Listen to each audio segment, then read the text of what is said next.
Where in the world are we heading and how are we going to get there? The economy is not what they tell us. You look at the jobs numbers, and if you were to add them up every single month, my goodness, there would be billions of people in the United States. It makes no sense. And I'm going to show you today not only where we are at, but where we're heading, how we're getting there, all the details that you need to know right now to be informed. You came here for the truth, so let me unveil that for you. Right here, you are seeing the majority of middle-class Americans say that they struggle financially. So we look here at a median household income of $60,000. That's what they consider here, and just saying this, it represents the vast majority of people. You know, if you live in San Francisco, if you live in the middle of nowhere, kind of a different situation, but median. And that gives us a look at what people are experiencing overall. They can't pay the bills. What has happened? In the last 5 years, essentially, we have seen prices skyrocket. We have seen the cost of living going up much faster than their measurement of cost of living. So we know it's not accurate. Now, this leads me into my next point. You can see the end results. Of course, there's many reasons for this, but let's just stay to the economic side, okay? San Francisco's business hub is deserted with eerie footage showing boarded up shops, for lease signs, and empty sidewalks after spiraling crime and homelessness drove businesses out. The same thing is going on in other parts of the world and other parts of the United States, but this is something that happens in an area that is filled with so much tech talent, right? You're talking about this area being, the real estate has done very well for a very long time.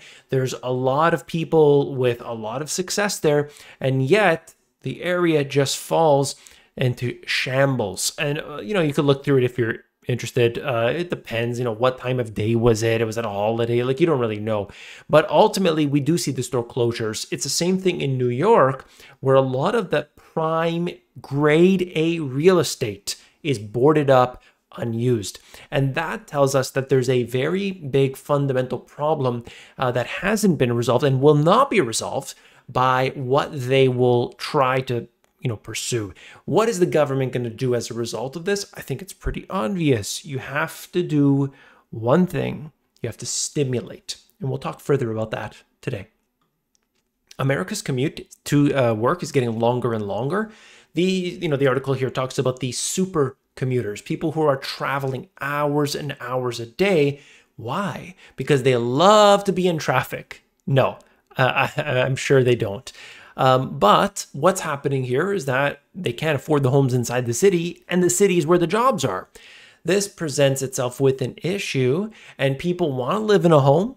They want to have the backyard. They want to have all these things, but they can't without going way outside the city. I knew somebody personally who had to travel an hour and a half on the train in each direction, plus a minimum of 15-minute drive.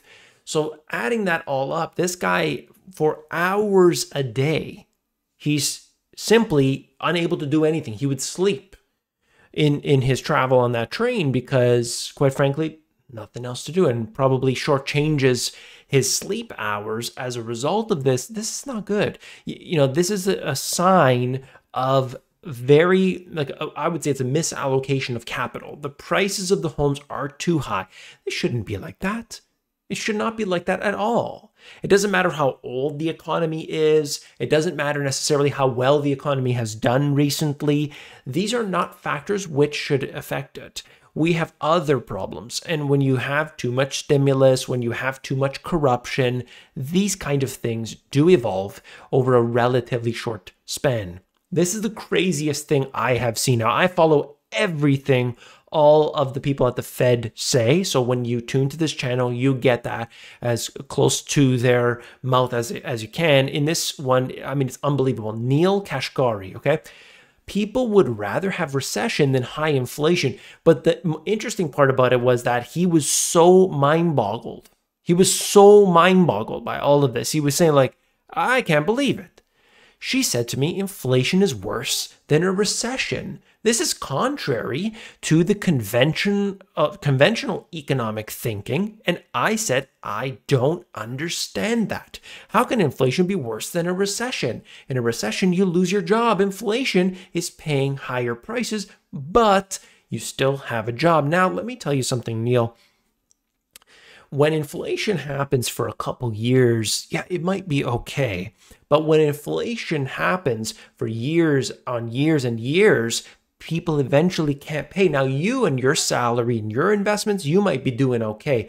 But the average American, the average Canadian, everybody else, they're suffering financially. And that's what we talked about at the very beginning. So the Fed fundamentally doesn't understand you. So when they have an action that they're taking, it's not for you. You have to wrap your mind around this. It is not for you. It's for the elite class, the shareholders of the Fed, and those who are going to benefit most from their activities. It's got nothing to do with whoever the leader is. That has nothing to do with their actions, please, okay? Workers at TJ Maxx and Marshalls are wearing police-like body cameras. I mean, that's the state of the economy right now. An extreme example. And this is where it's heading. Want to pay cash? That'll cost extra. You see, we are now witnessing a time in which it's going to be impossible to utilize cash. They're going to eliminate it. They're going to make it at least very difficult for you. And the businesses generally will not want to accept that. Okay, it's more difficult for them. They got to count the money at the end of the night. You know, they got to go put it at the bank, all this stuff. Okay, they're doing everything they can to make this a cashless society. And you know what we've heard about all of this with the central bank digital currencies and everything else. I'll get there in a sec. So what's next? Well, we've already seen this. The Bank of Canada cuts key interest rate to 4.75. So it was at 5, they cut it to 4.75. That's what happened in Canada.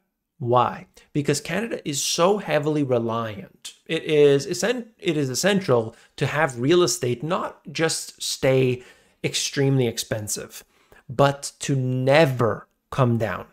Never come down and always go up. This is essential for Canada's economy. Of course, that is unsustainable. So now what they're doing, while prices are still at near all-time record highs, they want to start cutting interest rates. Oh, but they are concerned. They are concerned. Well, we have the ECB following suit. European Central Bank cuts interest rates for the first time since 2019.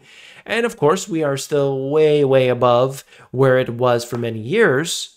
But get to know what they're doing here. The inflation cycle has begun, even though the other one didn't finish. As a result of this, well, look, the dollar is at its strongest since the 1980s. Can it last? The greenback is historically very expensive amid a recovery in global growth and a fraught election campaign.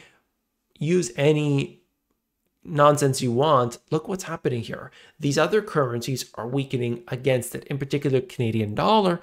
I've heard many reports of this going to 60 cents to the US dollar, maybe even 50 cents in a worst case scenario.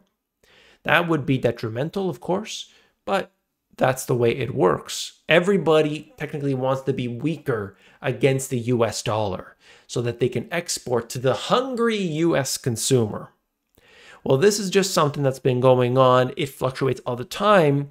But when you cut interest rates, especially at this time when the US has not, it makes the US dollar stronger. I've talked about this before. I'll talk to my Sunday Business Live group.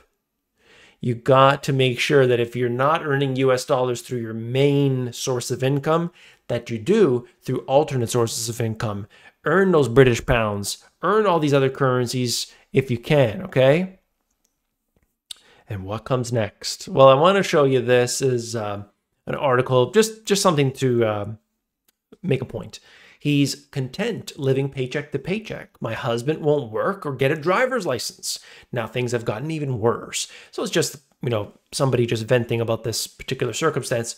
But I think this is going to happen with a lot of people. They're disenfranchised. They don't want to work. They don't want employment. They want to basically have an easy road, get a simple job, be able to pay the bills, and they know that they really can't do that now. The average person's basically screwed. If you haven't bought a house now, how are you ever going to? How can you even rent a house? You got to share it amongst at least 2 people so that it's somewhat affordable, but everything's rising regardless. And so they're saying, forget it, I give up.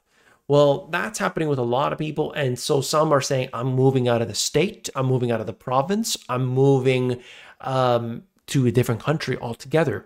And that is very reasonable. Like for some doing a digital nomad type lifestyle, you could be living in Vietnam for like $1,500 a month and living pretty nice. But not a lot of people want to do that. They don't want to necessarily just go to Vietnam or Thailand or Philippines or, Indonesia. They're saying that's really not the life that I had planned. Then they're kind of just in this state of limbo. You've got to take action.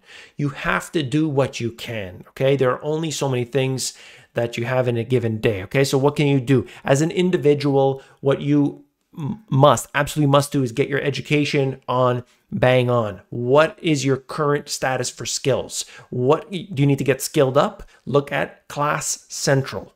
Okay, if you want to get simple financial education for free, yes, there's the YouTube videos and so on, but you need a level of like education that's beyond that, and that's Compass, totally free. themoneygps.com/Compass. That is a totally free 20-minute split up into a whole bunch of videos financial education program that I released for you. And then if you want to actually make a lot of money, you want to build a business online, and you want to be able to be geographically dispersed, okay, you want the diversification all around the world, well, then you could speak to me directly. I have a small group of people that we talk every Sunday for 2 hours plus. And during that period of time, we go through and we basically show how to build an online business right from the ground, boots on the ground, sharing this with a small group over Zoom. If you want to be part of that, there's a link in the description below. Obviously we've had a change here in the channel. Videos will be once per week, okay? And that's at least, the goal. Maybe there'll be a surprise video here and there if like the Federal Reserve does something huge and I need to make a video immediately, maybe, but the general schedule will be Monday, and it's going to be once a week, and I'll try to make sure that's bang on point at the same time every Monday so you know when to show up. I want to see you back here next time. Take care.